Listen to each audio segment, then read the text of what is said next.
Igreja Açores, o programa com a atualidade da Diocese para ouvir ao domingo, ao meio-dia, na sua Antena 1 Açores. Olá, seja bem-vindo a mais uma edição do Igreja Açores. Hoje São José está no centro do nosso programa. Vamos conversar com o Padre Duarte Melo, da paróquia de São José, em Ponta Delgada. Mas antes disso, vamos à atualidade da Diocese açoriana. O Serviço Diocesano da Evangelização, Catequese e Missão vai promover uma campanha da Quaresma mais simples do que em anos anteriores, devido às restrições impostas por causa da pandemia. O diretor do serviço, Padre Igor Oliveira, diz que a caminhada sinodal deu um mote para este ano. A situação ainda continua um bocadinho atribulada, mas reunimos os representantes da Igreja sobre a catequese a nível de Santa Maria ao Corvo, para tentarmos arranjar alguma campanha ou alguma maneira de marcarmos este tempo todos juntos. E então sugerimos, inspirados também neste tempo de caminhada sinodal, também marcar a presença da catequese de celebrações, faremos uma campanha muito simples, também agora com as novas restrições e a nossa participação na celebração também é muito numerosa, mas que dentro dos possíveis possamos marcar a nossa presença como catequese. Inspiramos no tempo da caminhada, no qual durante o tempo da Quaresma vamos compondo, e todos os dias tem sempre uma reflexão bíblica e uma definição no início da celebração, a ver com o tema, fazendo sempre balanço entre a liturgia e a própria caminhada que nós estamos a realizar, de forma também a haver um pequeno momento de reflexão durante a Quaresma até chegar ao tempo pascal. A retoma das sessões de catequese tem acontecido a ritmos bastante distintos de ilha para ilha. Nesta reunião que tivemos com os representantes da catequese em todas as ilhas, verificamos que o andamento da situação é sempre diferente. Algumas que ainda estão com algumas restrições, como aqui a Ilha Terceira e São Miguel, as outras, dentro de normalidade que é permitida, vai bastante bem e tem feito sempre alguma coisa que nós aqui não temos essa liberdade. E tem feito bem no nível geral do feedback que temos recebido. A reunião com todos os coordenadores da catequese nas diferentes ilhas aconteceu a 20 de janeiro. Arrancou no passado domingo, na Paróquia dos Cedros, a iniciativa 7 Domingos em honra de São José. Trata-se de uma tradição do século XVI que pretende orar e refletir sobre a vida do patrono da Igreja Universal. O padre Bruno Rodrigues, pároco dos Cedros, explicou ao Igreja Açores porque reativou esta iniciativa. Os Domingos de São José é uma tradição já muito antiga, é uma tradição que surgiu no século XVI, e agora com a celebração do ano de São José nós encontramos de facto essas tradições alusivas à devoção e à figura paterna de São José e retomamos de facto, aproveitando a ocasião. São 7 domingos que antecedem a sua solenidade, no dia 19 de março, e cada domingo, já começou precisamente no dia 31 de janeiro, em cada domingo vamos aproveitando para refletir e apresentar uma dimensão da vida de São José. Não só ao longo destes domingos, mas serão sobretudo domingos para marcarmos o ritmo até chegarmos à grande solenidade, que será no dia 19 de março. E para além disso temos outras atividades associadas também a este ano de São José. O sacerdote garante que a carta do Papa Francisco, com Coração de Pai, é um documento com ensinamentos para a vida comunitária. As sessões decorrem na celebração eucarística, aos domingos, mas as reflexões sobre São José também vão a outras paróquias. Temos procurado dinamizar os dias 19 de cada mês e as quartas-feiras e as primeiras quartas-feiras de cada mês. Em cada uma das minhas paróquias vamos procurando celebrar a Eucaristia na primeira quarta-feira de cada mês para marcar, de facto, porque a quarta-feira é um dia, por excelência, um dia tradicionalmente dedicado a São José, por devoção, e nós vamos procurando, em cada uma das paróquias, celebrar a primeira quarta-feira, chamadas quartas-feiras com São José. E depois, os dias 19 de cada mês serão sobretudo para uma catequese mais pastoral, mais litúrgica, espiritual. A primeira já aconteceu, foi na paróquia de Nossa Senhora da Ajuda, em Pedro Miguel, no dia 19 de janeiro e a próxima, dia 19 de fevereiro, será na paróquia de São Mateus, na Ribeirinha. E vou percorrendo, de facto, assim, estes centros de culto, onde se celebra a Eucaristia e também onde se reúnem as pessoas, com todos os cuidados, não é? Com todos os cuidados.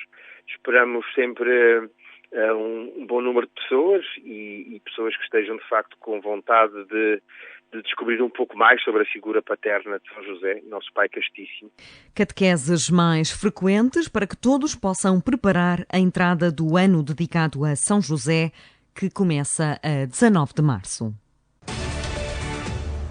Este ano, a festa de Nossa Senhora das Candeias será assinalada na Ouvidoria de Santa Maria de uma forma mais restrita. O ouvidor Padre Rui Silva garante que as novidades previstas para este ano transitam para 2022. Este ano a festa de Nossa Senhora das Candeias será celebrada de uma forma mais reduzida, digamos assim, claro, com os lugares marcados na igreja, menos gente, menos imigrantes. Nessa altura do ano eram poucos, mas sempre vinha um ou outro. E vamos apenas fazer a celebração da Eucaristia, havendo após a Eucaristia um pequeno momento que é chamado de leilão, que é as ofertas que as pessoas trazem, que naqueles que já fizemos, pelo menos as pessoas têm respeitado sempre as regras sanitárias e perante a pandemia é aquilo que nós podemos fazer, pelo menos para marcar esta data muito importante que é na comunidade de Santo Espírito, na comunidade de Nossa Senhora da Purificação, que este ano de 2021 será desta maneira, na esperança de que no próximo ano seja totalmente diferente. Teve que ser alterado, por exemplo, iniciativas de angariação de fundos, por exemplo. Claro que estávamos a pensar numa iniciativa que não podemos divulgar, porque senão depois para o ano deve acontecer que já perde a sua piada, não é?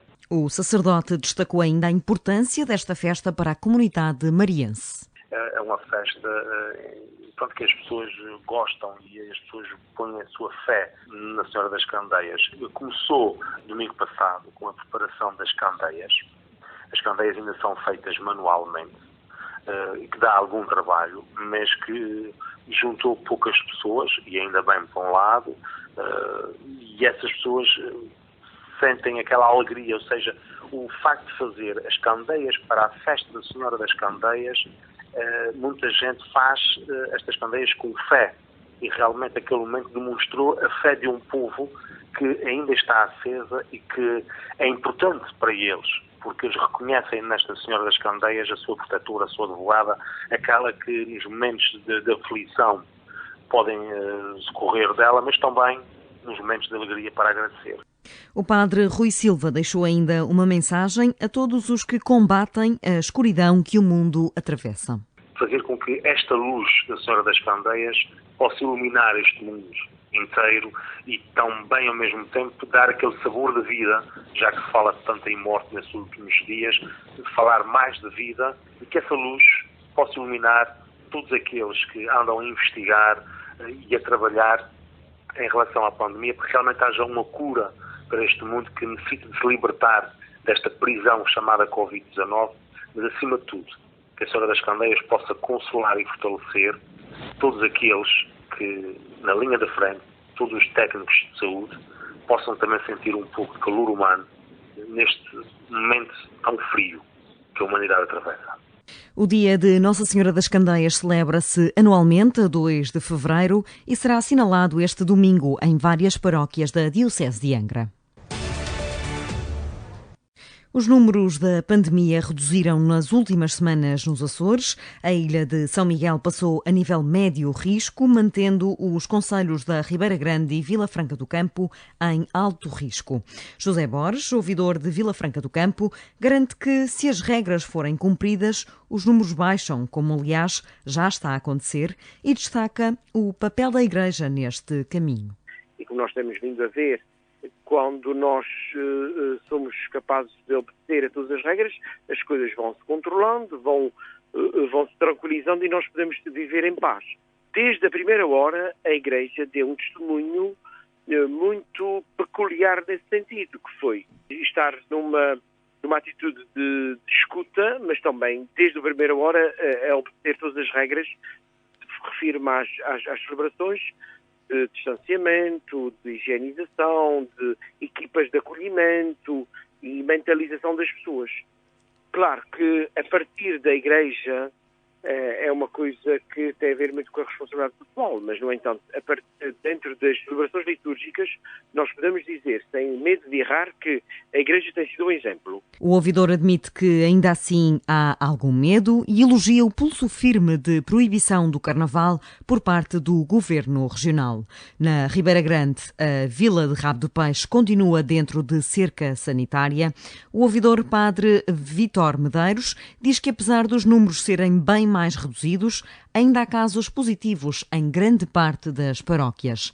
As igrejas começam a reabrir este domingo. Como as igrejas estão encerradas praticamente desde todo o mês de janeiro, achamos por bem, após a reunião do clero de Vidoria, começar a fazer uma reabertura das igrejas a partir do próximo domingo. Assim vamos mantendo as regras sanitárias e de controlo para haver uma segurança nas celebrações. Pedimos sempre às pessoas para cumprir o afastamento social, o uso da máscara, a desinfecção das mãos. Em algumas comunidades também faz-se à entrada a medição da temperatura, porque julgamos que também levar muito mais tempo de espera poderá também ser muito prejudicial para nós enquanto comunidade paroquial e de revitalização da vida espiritual e pastoral comunitárias. O ouvidor adiantou ainda que, enquanto as escolas estiverem encerradas, as catequeses também não retomarão o decurso presencial e apela aos catequistas que possam usar as novas plataformas para comunicar com os catequizandos. Igreja a ler, com o padre José Júlio Rocha. Se tivesse de recomeçar a vida, recomeçava com os mesmos erros e paixões. Não me arrependo, nunca me arrependi. Perdi outras tantas horas diante do que é eterno, embebido ainda neste sonho poído. Não me habituo, não posso ver uma árvore sem espanto, e acabo desconhecendo a vida e tutubiando como comecei a vida. Ignoro tudo, acho tudo esplêndido, até as coisas mais vulgares. Extraio ternura de uma pedra. Não sei, nem me importo, se creio na imortalidade da alma, mas do fundo do meu ser agradeço a Deus ter-me deixado assistir um momento a este espetáculo desabalado da vida. É assim que começa o primeiro livro de memórias de Raul Brandão, um grande escritor português, escritor que eu estimo muito, e que venho hoje apresentar um livro que lhe pertence. Talvez o mais belo livro de literatura de viagens escrito em Portugal. Trata-se de As Ilhas Desconhecidas, Notas e Paisagens. Raul Brandão é um dos mais conhecidos e conceituados escritores da literatura portuguesa da viragem do século. Livros como Humos, Os Pobres, A Morte do Palhaço, A Farsa, O Pobre de Pedir, com a sua força de linguagem, com o seu impressionismo, fazem dele o Dostoiévski português. As Ilhas Desconhecidas é um livro que nasce de uma viagem que Raul Brandão fez com a sua esposa Maria Angelina aos Açores e à Madeira em 1924. As paisagens, mas sobretudo as pessoas e os seus costumes de vida impressionaram o escritor portuense, dando mais importância às gentes e costumes das ilhas do Corvo e das Flores, na sua imensa solidão diante do tempo e do mar, dando uma atenção especial aos homens e mulheres do Pico, à caça à baleia, a todas as paisagens de todas as ilhas dos Açores, às pessoas e aos seus costumes. Brandão faz um retrato impressionista do povo e dos costumes dos açorianos, da sua cultura, da sua paisagem. Uma das frases mais conhecidas do livro é esta: o que as ilhas têm de mais belo e as completa é a ilha que está em frente. Este livro é um tesouro. Devia ser de leitura obrigatória para todos os açorianos, nem que fosse para conhecermos melhor como viviam os nossos antepassados 100 anos atrás. Entre Vistas, com o padre Teodoro Medeiros.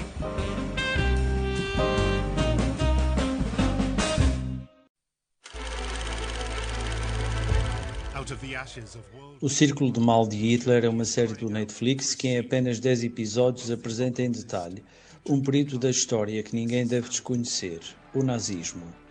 Em relação a outras séries documentais sobre a Segunda Guerra Mundial, a vantagem desta é de não se perder nos entrames de batalhas, armas, perdas e estratégias dos diferentes intervenientes da Segunda Guerra Mundial. Churchill mal aparece, bem como Stalin ou Roosevelt. Os personagens centrais são o próprio Führer, Goebbels, Göring, Himmler, Speer, Hess, Heydrich, Bormann. Acompanhamos-nos desde os primeiros passos na política, a formação da ideologia e do partido nazi, os primeiros grandes falhanços, até à subida ao poder, a guerra, o Holocausto, a queda de Berlim. Mas a maior diferença é que o foco é posto sobre a amizade, admiração, fanatismo, inveja, ambição, espionagem e traição que configurou o equilíbrio de forças entre estes homens abomináveis como se fosse uma placa giratória. E só este motivo basta para aconselhar o Círculo de Mal de Hitler a todos os que desejarem entender a configuração psicológica do horror. Um santo domingo, bom visionamento e uma boa semana para todos. E o nosso convidado desta edição do Igreja Açores é o Padre Duarte Melo, pároco da Paróquia de São José, em Ponta Delgada. Obrigada por estar connosco. Antes de mais, neste ano em que, a partir de 19 de março, será dedicado a São José e também à família, vamos fazer uma antevisão da importância desta figura litúrgica de tão grande relevância. Mais uma vez, obrigada por estar connosco. O que é que a figura de São José representa? Ou o que é que ela deveria representar para nós? Antes de mais, sinto-me agradecido e honrado pelo convite para falar desta figura singular na vida dos cristãos e fundamental, inclusivamente, para a própria história da salvação. Não podemos dispensar São José como patrono da Igreja, inclusivamente o Papa Pio IX, há 150 anos, proclamou São José como o patrono da Igreja Universal. E curioso que o Papa Francisco, de fato, no sentido de comemorar esta data tão importante, volta a convidar a Igreja a conhecer mais de perto São José, o pai adotivo de Jesus, e um homem do silêncio. Não há palavras propriamente ditas por São José, mas ele no seu silêncio tem uma palavra cheia e que transborda de ternura, uma ternura que não se confunde com mais nada, a ternura da generosidade e da obediência. Por isso, o Papa Francisco, na carta apostólica intitulada Coração do Pai, de fato convida os cristãos a conhecerem mais de perto e a seguirem o exemplo e o testemunho deste santo e patriarca da Igreja. Inclusivamente, sempre houve uma especial atenção a São José ao longo dos anos, ao longo da história da Igreja. Portanto, há uma tradição, de fato, de reconhecer em São José esta figura singular e ímpar. Bem sabemos que os textos sagrados nada dizem, como disse São José, em termos de oralidade, daquilo que ele falou, daquilo que ele disse, mas dizem muito pelo seu silêncio e pelo seu testemunho. Basta recorrer aos Evangelhos e perceber todo o percurso de São José, que desde a anunciação do anjo a Nossa Senhora, esse anúncio desta gravidez feita a Maria, e São José, que estava de facto designado, ou melhor, estava noivo, como diz o texto bíblico, de Maria, recebe também esta notícia, que naturalmente não lhe foi nada facilitada em termos de percepção, de perceber o que estava a acontecer. Portanto, isto para dizer que a própria vida de São José, desde logo do início, é uma vida não facilitada. Inclusivamente um homem pobre, um carpinteiro ou um artesão que viveu também os momentos duros e difíceis do seu tempo, nomeadamente a pobreza no seu tempo, com o nascimento de Jesus, quer dizer, naquelas condições que foi. São José para nós é um exemplo, portanto, é um exemplo e é um testemunho desta capacidade de escutar Deus nos silêncios e interpretar, inclusive, os próprios sinais. Portanto, São José é o guardião da família de Nazaré e empenhou-se sempre em cuidar da família. Portanto, esteve sempre presente, mesmo com as dificuldades que foi sentindo ao longo da sua vida, como referi, desde a gravidez, o nascimento em Belém, a fuga para o Egito, tornar-se um imigrante, o estar à procura de emprego, tudo passos muito normais que hoje em dia podemos também olhar para muitas famílias e fazer esta leitura da dificuldade, da dureza da vida e ao mesmo tempo também da resiliência, da persistência e da confiança em Deus. Portanto, São José é um homem inteiro, porque soube colocar a sua vida inteira diante de Deus. E a Igreja deve aprender também com este santo poderoso. Inclusivamente, São José é também o santo dos moribundos. Há uma peça, ela é descrita pelos artistas, nomeadamente não se fala da morte de São José, mas fala-se do trânsito de São José, portanto, desta passagem. E a Igreja também recorre na sua oração a São José para ser o protetor de quem está também em trânsito, quem está em passagem, quem está em viagem para a grande margem ou para a mão de Deus. Portanto, ele traz-nos isso e o seu exemplo convoca-nos também para esta capacidade de acolhermos a vida a partir do silêncio, enquanto respirar de Deus. Hein? O silêncio deve ser mais valorizado, inclusive nas nossas igrejas, nas nossas comunidades, porque é um requisito fundamental para o próprio discernimento. É fundamental o silêncio na vida espiritual do crente.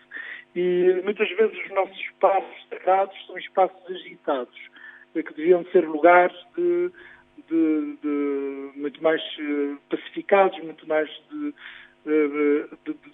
sossego, para podermos fazer este recolhimento e ao mesmo tempo viajarmos na nossa interioridade. Foi o que São José fez, portanto, ele viajou na sua interioridade e no seu interior encontrou-se com as pegadas de Deus, portanto, com a presença de Deus e com aquilo que Deus lhe pediu. Acolheu, portanto, acolheu e obedeceu. Portanto, é um santo de grande verticalidade. É um testemunho para o mundo, portanto, para o mundo laboral, portanto, para o mundo dos trabalhadores, para o mundo que está a viver situações tão difíceis, situações pandémicas, nomeadamente nas questões da saúde, e que vivemos esta angústia, essa solidão. São José aponta-nos este caminho para Jesus de uma forma muito, muito serena, muito confiante. A paróquia de São José, uma paróquia de centralidade na cidade de Ponta Delgada, uma paróquia histórica, com uma igreja fabulosa, que é dedicada a Nossa Senhora da Conceição, a igreja em si, mas a paróquia é de São José. Portanto, a paróquia, a igreja de Nossa Senhora da Conceição, curioso também esta dicotomia ou este binónimo, Maria e São José, acolheu a paróquia de São José. Portanto, a igreja de Nossa Senhora da Conceição, a outrora igreja do convento dos franciscanos de Ponta Delgada, no século XIX, passa para a igreja dedicada a Nossa Senhora da Conceição. É aqui São José e Nossa Senhora da Conceição. Portanto, que estão a proteger toda a comunidade que vive na cidade e que faz vida de fé naquele território.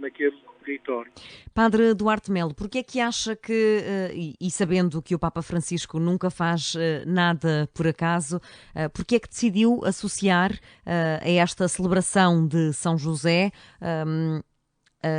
reflexões sobre a família e sobre as novas famílias? Não podemos deparar a figura de São José no contexto da reflexão por relação à família e aos tempos em que nós vivemos.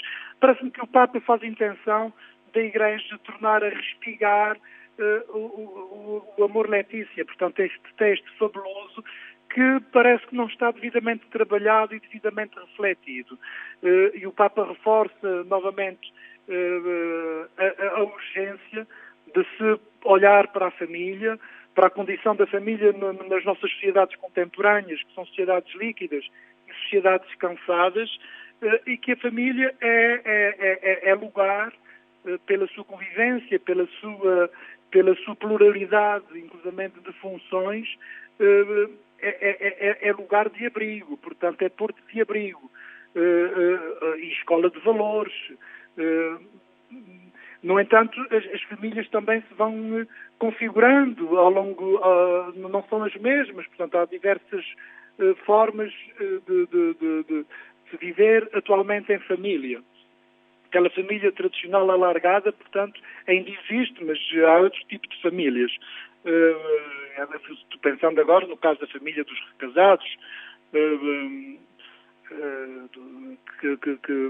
e acho que o Papa Francisco faz muito a questão de se valorizar esta dimensão pastoral na Igreja, que por vezes continuamos, os cristãos, com uma visão um bocado já passadista da própria família. A família sofre alterações, ela não é melhor nem pior, é a família que é nos contextos sociais que nós estamos a viver. Porque as famílias se alimentam-se precisamente no amor e na sua pluralidade, na sua diferença. Por isso é que se diz também que a família é uma expressão que é muito conhecida e muito usual, que a família é a expressão ou é o ícone da Santíssima Trindade.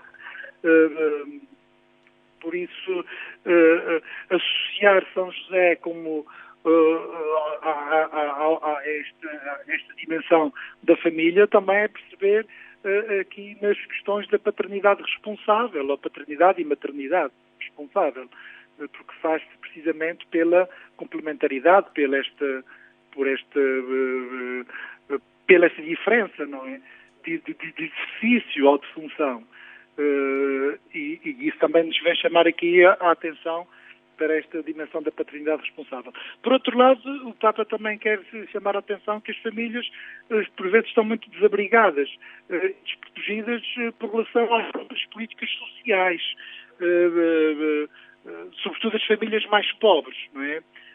Que requerem ter aqui um cuidado, porque é de justiça, as famílias não poderão ficar esquecidas, nomeadamente as famílias pobres. E São José teve e viver numa família pobre. Então, todo o contexto da família de Nazaré é um contexto de pobreza, um contexto periférico. E o Papa quer chamar a atenção precisamente para que na periferia se descubra este poder, esta força, esta essencialidade que, no fundo, escreve a história da libertação e do resgate de um povo.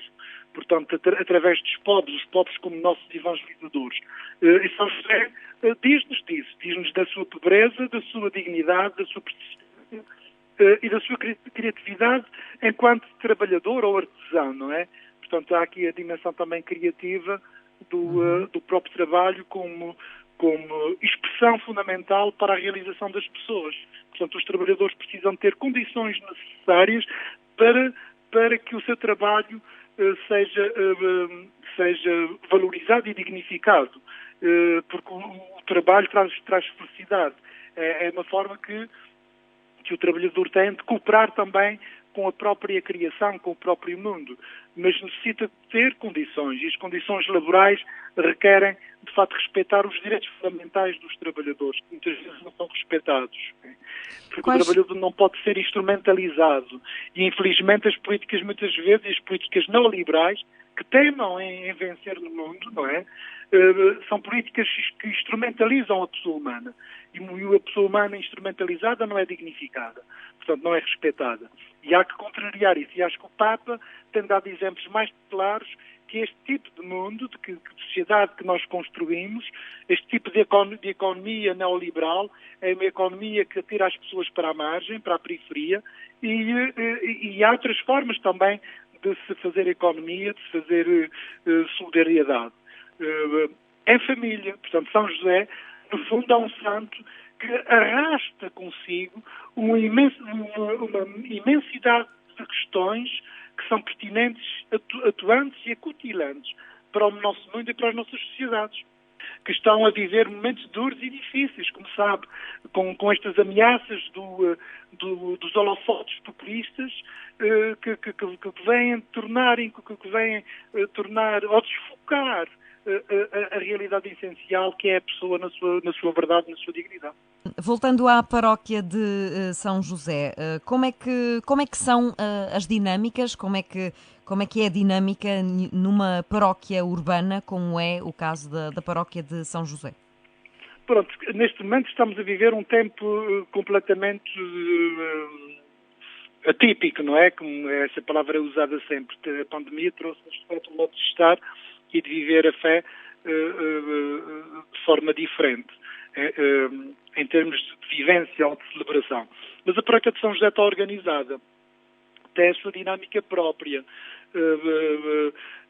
e segue o modelo de uma paróquia conciliar, não é? Uma paróquia que valoriza o Concílio Vaticano II e que se deixa conduzir pelo espírito do Concílio Vaticano II, que muitos se temem também em fazer-lhe esquecer. Mas o Papa Francisco está sempre a recordar, inclusive o nosso bispo também, para esta dimensão conciliar. Por outro lado, a paróquia de São José também está a fazer o seu caminho com o todo da diocese, o chamado caminho sinodal, ao descobrir esta beleza de fazermos este caminho juntos, com as fragilidades de cada paróquia e com as fragilidades do próprio tempo. No entanto, a paróquia está organizada pelos vários serviços que se organizam em ordem ao bem da comunidade e à própria santificação de todos, não é? Está organizada com o setor da liturgia, com a pastoral organizada, desde dos grupos corais, dos acólitos, ministros finais da comunhão, equipas de ornamentação. Portanto, tudo isto estes grupos estão ao serviço da dignificação da liturgia que nos ajuda, que é um meio da nossa própria santificação. Portanto, os cristãos não podem dispensar, inclusivamente, esta dimensão litúrgica e celebrativa. Depois tem a parte social, através de vicentinos, voluntários, Centro Social e Paroquial, Projeto de São Lucas. E procuramos dar uma resposta de forma acompanhada e em termos de emergência, em vários setores. Na emergência social temos o Projeto de São Lucas, seguindo aqui um princípio básico de dar de comer a quem tem fome. Portanto, e todos os meses a paróquia está organizada e faz à volta de 40 cabazes. Portanto, acompanhamos famílias, ajudando. É uma ajuda, portanto, é uma ajuda complementar para que as famílias possam viver com outra dignidade. E neste tempo estamos a perceber que a pobreza está-se a acentuar e vai-se acentuar muito mais. E os cristãos têm que estar devidamente preparados e dar respostas assertivas ao momento em que nós estamos a viver. O projeto de São Lucas nasce no contexto da Troika, mas se calhar vamos ter que começar a pensar outras formas de ajudar, porque este tsunami da pandemia que está a destruir economias, está a destruir famílias e está a remeter pessoas para a solidão, requer aqui da parte dos cristãos uma reflexão, portanto, e um modo de ser igreja. Não podemos ter também a igreja do virtual, porque isso é a igreja da superfície polida, que não transmite o afeto, é quase como um fio, não é? Quer dizer, o virtual terá a sua função em determinado ponto, mas não podemos viver do virtual ou do digital. Portanto, há que ter aqui sempre a dimensão da presença do outro, mas sentida, tocada, cheirada, que é fundamental. A Igreja tem quase paredes meias com o Santuário do Senhor Santo Cristo dos Milagres e tem um campo muitas vezes vazio que serve muitas vezes de abrigo para excluídos. Como é que se explica toda esta realidade e o que é que São José nos diria sobre isto? Isso é um fenómeno muito curioso disto tudo. Portanto, o campo de São Francisco tem aquela moldura patrimonial com a Igreja de São José, o convento da Esperança, o Santuário do Santo Cristo, o Forte de São Brás e uma casa belíssima em termos arquitetónicos, Solarenga. E tem um imenso campo, como referiu, que acaba por ser, dizer, do vazio que vai na alma de muita gente. Aquele campo traduz este vazio, como também traduz uma indigência, uma procura. E, inclusivamente, os indigentes, estes andam à procura de auxílio e que devem ser para nós também sinal ou uma provocação para as nossas procuras. Portanto, não podemos ficar indiferentes ao tentar resolver o problema de indigência, que é uma indigência de fim de linha, onde há ali com alguns repatriados, de alguns toxicodependentes, pessoas mergulhadas no álcool, que deambulam por aquele campo e que precisam de ter, se calhar, aqui um outro tipo de ajuda, que nós, paróquias de Cidade de Ponta Delgada, já há anos, nos vemos, que a gente temos chamado a atenção de quem de direito, não nos excluindo deste processo, porque a Igreja está dentro deste processo do combate à pobreza e à exclusão, mas é preciso dar também respostas assertivas e, inclusivamente, parece que nos falta às vezes aqui criatividade e dar esta resposta. Porque o que acontece no campo de São José é a expressão do que acontece nas grandes cidades. Só que é em sentido reduzido.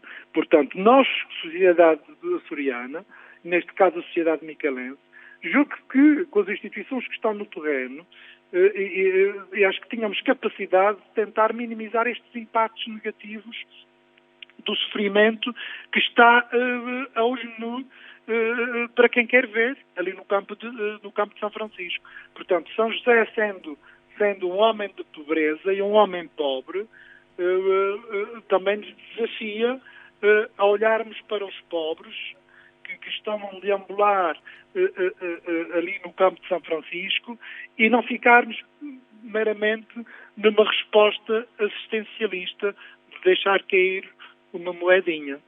Portanto, é preciso fazer mais. Mas também se requer políticas e requer coragem, que às vezes falta essa coragem dos próprios políticos. E quer políticas sérias e não políticas populistas que incentivam, inclusivamente, a redução do rendimento de inserção social. Portanto, eu quero ver essas pessoas sem o rendimento de inserção social, como é que seria a pobreza nos Açores. Portanto, seria muito mais massacrada e duplicada. Portanto, há aqui que perceber que deve haver aqui uma intervenção mais acertada. E esta luta eu a vou ter. Portanto, eu não vou deixar esta luta, não vou virar costas a este bom combate. Portanto, isto é uma obrigação nossa. E de estarmos juntos de quem direito. Porque é uma questão de cidadania. E é isto que teremos que refletir durante este ano dedicado a São José. São José também requer esta reflexão. Se bem que a pandemia, de facto, pôs-nos quase como que também exilados, como São José também foi um exilado e foi um refugiado, e essa pandemia também nos põe nesta dimensão de refugiados, de exilados, de gente que está fora do contexto, gente que está mergulhada em solidão, portanto, trouxe-nos isso tudo. Mas há que refletir aqui questões. A questão dos pobres e o apoio aos pobres, no sentido da sua promoção e da sua dignidade, e não do assistencialismo que não promove, que simplesmente humilha. Pensarmos nas questões do emprego e do emprego jovem, porque há muita gente desempregada, muitos jovens desempregados, e com cursos superiores, com gente com competências e que não estão sendo devidamente apoiadas. Portanto, há que pensar em políticas concretas para isso. Não basta festinhas e anúncios de intenções. Portanto, há que pensar seriamente nessas questões do emprego, do desemprego e nas questões que dizem respeito, de facto, aos idosos, porque São José é uma paróquia de idosos. Portanto, é muita gente idosa e que precisam ter também aqui outro tipo de apoio. Embora a gente esteja a dar através de um centro de convívio, mas isto não é o suficiente. Isto não dá só com isto, com convívios. Portanto, isto tem que ir aqui com outro tipo de trabalho e de envolvências de juntas de freguesia, de governos, de autarquias, porque todos são chamados pela própria cidadania, são chamados e convocados a refletir. Portanto, ninguém está dispensado de refletir essas questões ardentes das nossas sociedades, que são sociedades pobres, e é uma terra pobre. Por isso, pensar o ano de São José, pensar a família, é tocar de uma forma transversal na vida das pessoas, de forma natural e frontal, portanto, sem ter medo, porque São José não teve medo. E os cristãos também não devem ter medo, nem muito menos se deixar amordaçar por ninguém, porque está aqui em causa a dignidade das pessoas e a dignidade de cada um e das próprias instituições, que muitas vezes também não são respeitadas enquanto tal, porque ninguém é dono de ninguém.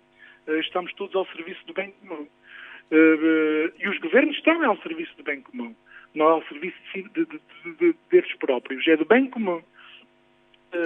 Portanto, isso é um trabalho que requer aqui exercício de militância cívica e democrática, independentemente da cor partidária, porque para mim é o que menos conta, são a cor partidária, porque a cor partidária por vezes torna as pessoas mesquinhas, e gente mesquinha não tem horizontes, portanto não tem sonho, não tem utopia, não tem centelha de luz, portanto vive mergulhadas na mesquinhez e nos seus próprios egocentrismos.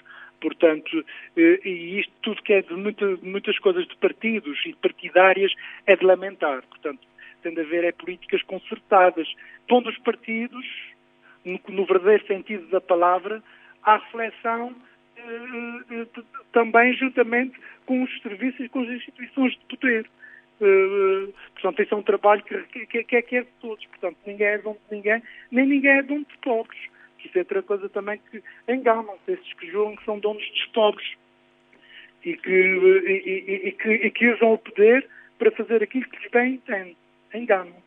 Padre Duarte Melo, muito obrigada por ter estado connosco neste espaço de rádio. Que sejam vários meses para refletirmos sobre a figura de São José, mas acima de tudo também refletirmos sobre a família e em tudo o que ela poderá oferecer-nos e moldar-nos enquanto seres humanos. Isso é tudo muito complexo e requer muita conversa com muita gente. Vamos a isso. Obrigado. O Igreja Açores regressa na próxima semana com mais atualidade da Diocese de Angra. Igreja Açores, o programa com a atualidade da Diocese para ouvir ao domingo, ao meio-dia, na sua Antena 1 Açores.